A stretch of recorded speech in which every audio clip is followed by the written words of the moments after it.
My name is Jane Eyre. I was born in 1820, a harsh time of change in England. Money and position seemed all that mattered. Charity was a cold and disagreeable word. Religion too often wore a mask of bigotry and cruelty. There was no proper place for the poor or the unfortunate. I had no father or mother, brother or sister. As a child, I lived with my aunt, Mrs. Reed of Gateshead Hall. I do not remember that she ever spoke one kind word to me.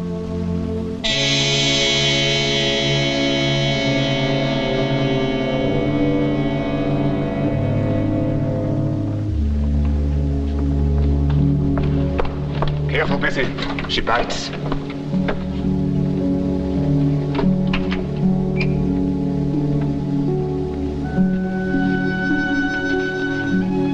Come on out, Jane Eyre.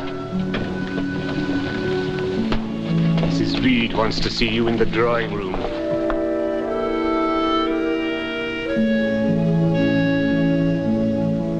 Go on, knock. Don't bully the child. Knock.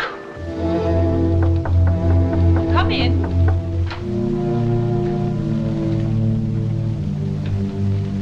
This, Mr. Brocklehurst, is the child in question. She's the daughter of my late husband's sister, by an unfortunate union which we in the family prefer to forget. For some years she's lived in this house. The recipient, I can clearly see, of every care which a loving benefactress could lavish upon her. Come here, little girl. What is your name? Jane Eyre, sir. Well, Jane Eyre, and are you a good child? The less said on that subject, the better. Indeed. Only this morning she struck her little cousin most brutally and without provocation. That isn't true. Jane. He hit me first. Silence! John, dear, did you strike her first? No one did, Mama. You did. You know you did. You knocked me down and hit my head and made it bleed. I did You not. did. You Silence. did. You did. I won't listen to your odious lies. You see, Mr. Brocklehurst, how passionate and wicked she is. I do indeed. Come here, child. You and I must have some talk. No sight so sad as that of a wicked child. Do you know where the wicked go after death? They go to hell. And what is hell? A pit full of fire. And should you like to fall into that pit and be burning there forever? No, sir. Then what must you do to avoid it? I must keep in good health and not die. But children younger than you die daily. Only last week, we buried a little child of 5. A good little child, whose soul is now in heaven. But what of your soul, Jane Eyre? I don't see why it shouldn't go to heaven, too. You don't see, but others see clearly enough, do they not, Mrs. Reed? You have heard the name of Lowood? No, sir. It is a school for unfortunate orphans. My estate lies within a mile, and as chairman of the board, I spend much time in its supervision. Would you like to go there, little girl? You mean not live here anymore? I don't know what Aunt Reed would say. It was your kind benefactress who suggested the plan. You wish to go? Yes, sir. You've made a wise choice, wiser than you know.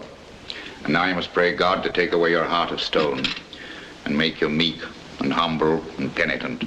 You may rest assured, Mrs. Reed, we shall do our best to collaborate with the Almighty.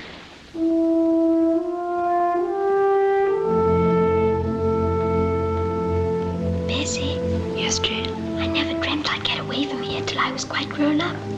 Won't you even be sorry to leave your poor old Bessie? What does Bessie care for me? She's always scolding and punishing. All the same, I am rather sorry to be leaving you. Rather sorry. Is that all? And I suppose if I asked you to give me a kiss, you'd say you would rather not. I'll kiss you and welcome, Bessie. You're such a strange, solitary little thing. Here's a keepsake, Jane. It'll help you remember me. Come on, hurry up.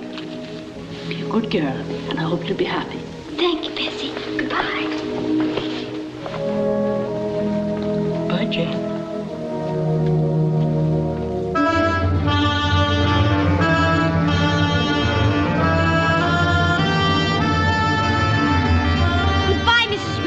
You and I hate everything about you.